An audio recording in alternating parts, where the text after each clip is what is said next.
Chers spéculateurs, bonjour et bienvenue dans cette vidéo hebdomadaire du samedi, le grand retour de la vidéo ou pas, on verra dans les prochaines semaines. En tout cas, là le Bitcoin nous a lancé un signal baissier à très court terme, on va voir où est-ce que ça peut nous amener, où est-ce que ce signal de baisse à court terme nous situe dans le cycle moyen-long terme, où est-ce que l'on doit prendre une position pour surfer ce fameux cycle de hausse, ce nouveau cycle de hausse de 3 à 4 ans sur lequel on est censé être parti au début de l'année. Donc on va faire vraiment le bilan là-dessus. Autre chose, je fais un gros changement dans cette vidéo hebdo. Dans la deuxième partie de la vidéo, vous verrez que le sentiment de marché a été épuré, simplifié et vous verrez en quoi on se retrouve dans une pattern sur les indices boursiers qui est extrêmement bull, qui est extrêmement haussière. Donc le dénouement de cette pattern, puisqu'elle arrive à maturation, devrait se faire au cours des prochaines semaines. En tout cas, d'ici la fin de l'année, ça devrait être plié. Et si on a ce fameux signal dont je vais vous parler dans cette vidéo, on devrait avoir une année 2020 exceptionnelle. Et vous allez voir que ça va être, je vais encore une fois aller à l'opposé de tout ce que YouTube vous propose en vidéo de suggestion. En mode 2020, la fin du monde financier, la grande crise, le grand krach boursier. Eh bien, moi, je vais vous présenter une autre façon de voir les choses et la réalité. Et enfin, je vais vous parler de deux opportunités qui sont en train de se développer actuellement sur les marchés financiers. Et je vais vous expliquer quelle est l'approche d'un spéculateur rentable, d'un professionnel face à ces deux opportunités. Vous allez voir que ça risque de vous choquer parce que voilà, je vais vous en parler dans cette deuxième partie de la vidéo. Et puis c'est parti, allez c'est parti. Analyse du marché des cryptos, on repart sur une analyse du Bitcoin, donc la grande image, le Bitcoin en mensuel, 1, 2, troisième base, donc je vous rappelle comment se construisent des bases, des consolidations. L'idée, c'est vraiment d'avoir cette vue très long terme pour pas se laisser aveugler par les fluctuations sur la journée. Donc, vous voyez qu'on commence systématiquement par une décharge, un premier creux, ce que j'appelle la tasse, et ensuite on vient consolider dans ce que j'appelle une petite anse. Donc, vous la voyez ici là en mai 2012. À nouveau là. On a une grande décharge ici, 2015. Ensuite, on vient consolider dans ce que j'appelle une petite anse, donc la tasse et l'anse. Quand on casse par le haut, on a notre signal de top départ de bull market et c'est là où on est censé tenter une prise de position. Et bien, regardez là actuellement ce qui est en train de se passer.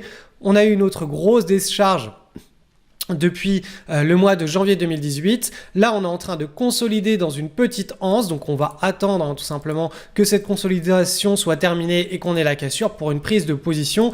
Ça fait des mois, des trimestres que je vous parle de cette configuration et j'espère que ça rentre. J'espère que ça rentre parce que c'est vraiment la chose la plus importante quand l'on souhaite timer une entrée de position sur un nouveau cycle. C'est vraiment ce qui est le plus important. Donc on va faire un petit zoom maintenant sur ce qui se passe là ici. Donc on va partir sur l'hebdomadaire. Donc l'hebdomadaire, vous voyez qu'on a eu ce petit triangle. Si vous suivez les cryptos, vous l'avez vu titré partout sur Internet, sur YouTube, etc. Moi, mon fil de suggestion de vidéos, c'était le triangle, la fin du marché haussier, est-ce vraiment la fin, etc. etc. Bon, en réalité, ce petit triangle, il renvoie normalement, d'un point de vue purement chartiste, on prend la hauteur du triangle, le bas du triangle, et vous voyez, cette flèche-là, on la reporte vers le bas. Vers l'endroit où ça a cassé et on a une zone d'objectif, donc une zone target. C'est là où la cassure qui a été déclenchée ici est censée nous amener.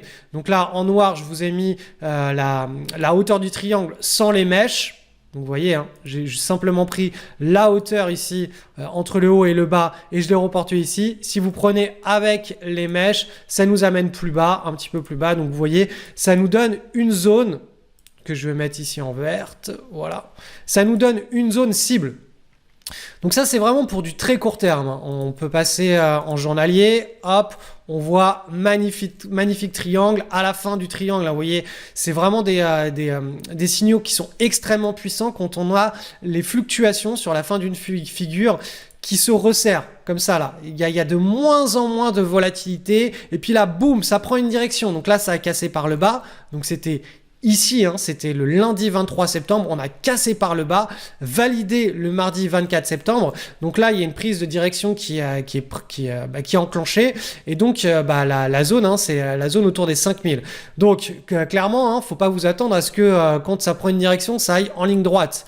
Ce que ça fait, c'est qu'en général, ça fluctue, ça piège les gens et boum, ça peut aller sur l'objectif. En tout cas, nous, ce qui nous intéresse, hein, c'est pas ces petits swings à court terme sur quelques jours. En tout cas, moi, ce qui m'intéresse, c'est pas les petits swings sur quelques jours. Hein, vous pouvez en faire si ça vous chante.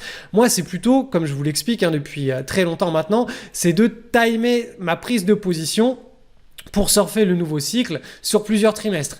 Et donc moi, le scénario que j'attends, que je privilégie, hein, c'est tout simplement quand le Bitcoin va rebondir, s'il rebondit, et qu'il va tracer cette petite anse. Donc là, on a la tasse ici qui est en train de se former. Je vais vous la faire. Boum, la grande RISA qui est en train de se faire. Zone des 5000 très probable au cours des prochaines semaines. Rebond qui devrait se réaliser, et s'il se réalise et qu'on consolide et qu'on casse par le haut, on aura donc une tasse avec une anse qui constituera notre top départ ici en mensuel pour un nouveau cycle, exactement comme cela est le cas sur tous les actifs qui sont en tendance en fait. Vous allez voir qu'en deuxième partie de vidéo, je vais vous faire une analyse d'un indice boursier qui représente tous les indices boursiers du monde. En gros, hein, il s'appelle le GDO et on est exactement dans le même genre de situation, sauf qu'on est sur une unité de temps supérieure, sur du mensuel, et pas sur de l'hebdomadaire, parce que tout simplement les cycles sur les indices boursiers sont plus longs, mais que on est ancré dans un grand bull market et que ces successions de tasses avec anse sont symptomatiques hein, d'une grande tendance haussière de fond. Donc voilà, pour les crypto-monnaies, simplement, hein, on est dans une décharge à très court terme là, qui devrait durer 1, 2, 3 semaines. Ensuite, on a une zone sur laquelle les acheteurs devraient revenir de manière assez féroce, et si c'est le cas et qu'ils font remonter les cours et qu'on a cette petite consolidation là au cours de la fin de l'année 2019, très probablement le début de l'année 2020 sera une année un début d'année qui devrait être très très sympathique pour les cryptos, et vous allez le voir pour les actions aussi, donc ça je vais vous en reparler en deuxième partie de vidéo. On est parti pour l'analyse du sentiment de marché. Alors j'ai décidé de faire un petit changement. À partir de cette semaine, on va analyser le GDO au lieu d'analyser à la fois le marché européen, à la fois le marché américain et de recouper les deux. Cette façon de faire, je la garde, mais je vais pas la relayer chaque semaine, chaque week-end, puisque ça prend du temps, c'est assez lourd, et quand il se passe pas grand-chose, ça n'a pas vraiment de valeur pour vous. Donc on va se concentrer sur un seul indice qui est le Global DO qui suit 150 compagnies, donc 150 entreprises à travers le monde qui ont qui représentent l'économie mondiale, hein, que ce soit sur les économies émergentes que développées. Ce sont que des blue chips. Cet indice est représentatif donc à la fois du marché américain et européen et même émergent, et surtout il suit vraiment de très près les cycles économiques. Donc au moment où on aura des signaux, que ce soit sur le marché américain, européen ou sur celui-là, à ce moment-là, je vous les mettrai dans cette vidéo hebdomadaire. Mais en attendant, hein, on va vraiment simplifier les choses. Hein, vous me connaissez, hein, j'aime les choses simples. On part de quelque chose d'un système complexe et on réduit un système simple en mode Pareto. Eh bien, c'est ce qu'on va faire à partir de maintenant. Donc, le GDO, vous pouvez taper sur Wikipédia, sur Google, ce que c'est, hein, vous mettez GDO ETF, je vous ai mis ici la description Wikipédia. Quoi qu'il en soit, voilà, ce qu'il est intéressant de voir avec cet indice, alors je vais partir sur du mensuel, vous allez vous rendre compte pourquoi il est vraiment très intéressant. Allez hop, on va passer sur une échelle linéaire. Il est extrêmement propre cet indice, c'est-à-dire que vous voyez que là pendant la correction de 2011-2013 on a eu ce double creux, donc moi ce que j'appelle systématiquement cette tasse ici, avec ensuite la petite anse. Vous voyez que là on est allé chercher 1-2 fois le niveau de pivot et on a cassé, on a lancé un trend. Ensuite on a eu à nouveau ici cette tasse. Et ici, on a eu cette petite anse bien serrée ici. on a cassé par le haut, on a lancé le nouveau trend. Et là, regardez ce qui se passe depuis février 2018.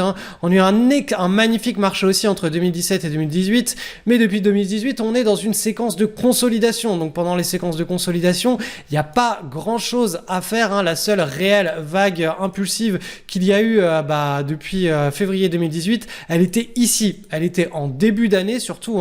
Donc c'était vraiment janvier, février, mars, avril. Et depuis, on est à nouveau en consolidation. Donc voilà, c'est comme ça que ça marche. Les cycles boursiers, alors je vais élaguer tout ça. Hop, je supprime un peu tous les traits que j'ai fait. Les cycles boursiers, la bourse marche comme ça. C'est vraiment contraction, extension, compression, extension. On peut pas on se retrouve avec tout un tas d'opportunités tous les jours, toutes les semaines, tous les mois, tous les trimestres. Il y a des cycles en bourse. On peut profiter des hausses qu'on appelle intra-range. Donc intra-range, c'est ce qu'on a eu en début d'année ici. C'est ce qu'on a eu ici en février 2016.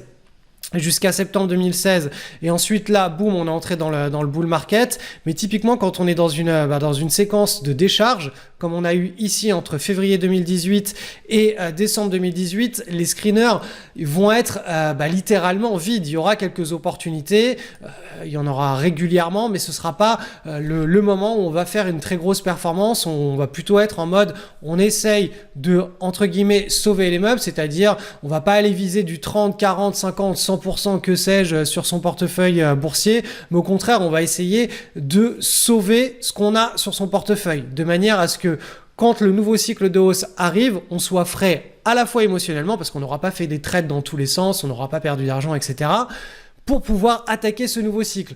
Donc l'idée, quand on est dans un cycle de décharge, là on est censé arriver à la fin, je vais y revenir, mais c'est vraiment de sauvegarder son capital et de sauvegarder sa fraîcheur émotionnelle, de manière à ce que quand on rentre dans ce nouveau cycle, on ait son capital qui soit intact et qu'on puisse attaquer vraiment de manière avec son plein potentiel le nouveau cycle.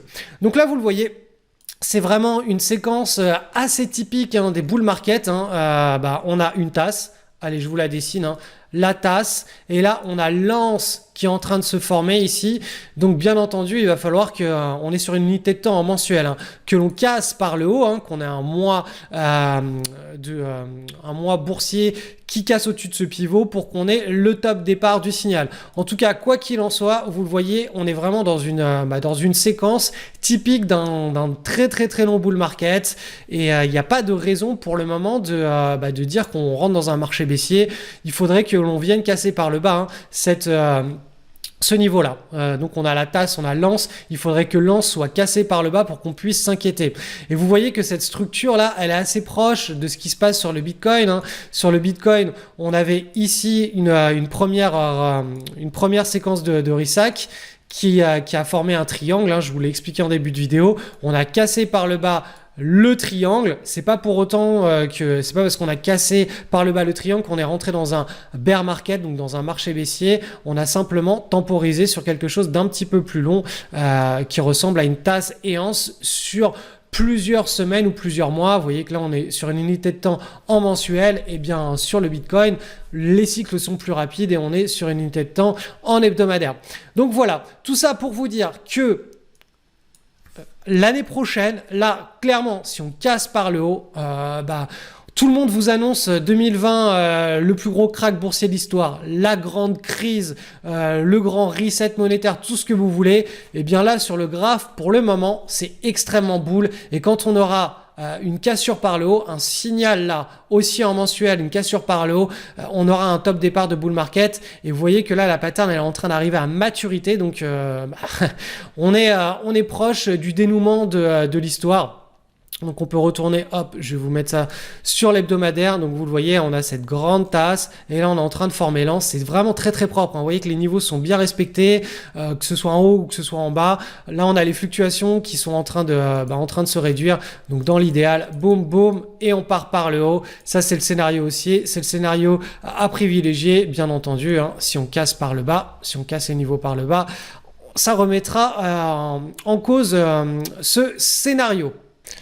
Allez, on va faire un petit tour sur des actions pour faire du cas pratique. Alors, je vais vous parler de SOF, donc Sofina, qui est une action cotée sur Euronext. Je vous l'expliquais depuis en début d'année, donc janvier, février, mars, avril, on a les indices boursiers qui ont bien monté. Il y avait pas mal d'opportunités, surtout sur le marché américain, hein. C'était assez rempli en opportunités. Et depuis le mois d'avril, mai, il y a plus rien. Alors quand je dis il y a plus rien, ça veut dire que trouver des opportunités, c'est pas une normalité. Alors que quand on est dans un flux de hausse sur les indices boursiers, trouver des opportunités, c'est une normalité. Donc dans ces temps de disette, il y a quand même des actions qui partent. Alors je voudrais vous présenter l'action Sofina. Donc Sofina, elle a eu son breakout début septembre. Donc j'ai arrêté les vidéos hebdo début septembre pour vous présenter tout simplement les inscriptions à l'école. Je vous rappelle d'ailleurs au passage que c'est la dernière année scolaire pour LSL. Donc voilà, ça c'est dit. Ensuite, donc début septembre, on a eu la cassure ici. Donc c'est une pattern en hebdomadaire, hein. Vous voyez que on a fait une grande tasse. Ici, on a eu un signal de prise de position qui s'est soldé par, entre guillemets, un échec, puisque le trend n'est pas parti, tout simplement parce que vous voyez, avril, les indices ont arrêté de monter et se sont mis en correction latérale. Et du coup, l'action, elle a pas pu partir. Il faut vraiment comprendre une chose, c'est que quand vous prenez des trades, il faut que les indices boursiers derrière il faut qu'ils aient de la patate, faut qu'ils soient pris dans un mouvement de hausse. Alors soit c'est une grande jambe haussière comme on a eu en 2017, soit on part d'un bas de range et on va en direction du haut de range. On va éviter de faire des prises de position quand on est en haut du range sur les indices, parce que tout simplement le potentiel du cycle à court terme il est épuisé. Sauf si bien entendu on a une tasse séance et qu'on est à la fin de lance et qu'on voit que ça risque de casser à la hausse sur la semaine qui vient ou la semaine d'après. Or là, ce n'était pas le cas du tout, comme vous l'avez vu sur mon analyse du jet d'eau. On n'était pas du tout dans une tasse séance mature. Donc là, typiquement, ce signal-là, on avait quand même une très très belle pattern, hein. On avait une belle cassure, c'est de l'hebdomadaire, donc on va timer nos prises de position sur du journalier, hein, pour ceux qui ont fait l'école. Mais voilà, on n'avait pas le contexte de marché qui était bon derrière. Ensuite ici, donc à nouveau, c'est reparti sur une consolidation. Là, on a eu la cassure. En journalier, c'était une très très très belle cassure, hein. On n'est pas monté jusqu'ici. Et là, le mouvement est parti. Là, les indices actuellement n'ont pas déclenché de signal d'achat très vif et très fort, hein. Vous le voyez sur le jet d'eau que je vous ai présenté juste avant. On attend la cassure par le haut du pivot. Et à ce moment-là, on devrait avoir toute une multitude d'opportunités qui vont ressortir sur nos screeners. Donc ça va plutôt être assez agréable, hein, si ce scénario se réalise pour les élèves de l'école, hein, pour l'année 2020, puisqu'on risque de se régaler. De mémoire, en 2017, on avait eu une très très très belle année. En 2020, on devrait être dans la même veine. Donc voilà, tout ça pour vous expliquer que effectivement, quand on est dans un marché en disette, la normalité, c'est qu'il n'y ait pas d'opportunité. Mais il y a quand même des opportunités à prendre. Vous le voyez, ça peut se solder par un échec. Donc breakout, boom, échec. Là, à nouveau breakout, mais là, il est en train de partir le breakout. Il est en train de se solder par un trade qui risque d'être très fortement gagnant. Donc c'est pour ça que quand on est dans un marché qu'on appelle en range et qu'on est sur le haut du range notamment, donc on a épuisé vraiment le potentiel de hausse, on va réduire son money management. C'est-à-dire que quand on va faire un trade, plutôt que de risquer, plutôt que de risquer 100 € sur le trade, vous allez risquer 50 €. Par contre, si on est dans un marché haussier, en début de marché haussier notamment, et qu'on a plein d'opportunités sur nos screeners, là, on va pas rester sur du 50 € de risque par trade, on va plutôt monter sur du 100, voire du 150 € de risque par trade, de manière à booster, hein, ces périodes qui sont très, très lucratives sur les marchés financiers, puisqu'on va avoir des espérances de gains qui seront anormalement élevées, on va avoir un taux de réussite qui sera anormalement élevé et on aura un nombre d'opportunités qui seront tout simplement anormalement élevés. D'où l'importance, hein, du money management pour limiter ces pertes et ces trades entre guillemets foireux pendant les marchés, les périodes de range, et optimiser ses gains et même les faire exploser pendant les bonnes périodes. Donc bas de range en mode rebond, et là on s'attend en général à 1, 2, 3 mois de hausse sur les indices, ou carrément dans une nouvelle jambe haussière, hein, sur les indices boursiers. Donc autre trade du moment hein, qui fait la joie des swing traders en daily cette fois-ci, c'est l'action ETH. Donc ETH, vous voyez ici, on est sur de l'hebdomadaire sur la gauche, on est ancré dans un mouvement qui est limite parabolique. Hein. Vous voyez que là, on a l'action qui est en train d'accélérer et elle s'est extraite. Donc de cette, alors je vais essayer de vous la mettre, de cette grosse base ici. Pendant la fin de l'année 2018 et début d'année 2019, on avait cette grosse base. Les cours sont partis à la hausse, ils ont cassé très très fortement. Et on a eu ici eh bien, cette petite consolidation. Donc à droite, boum, c'est le zoom, hein, c'est le zoom sur cette petite consolidation là.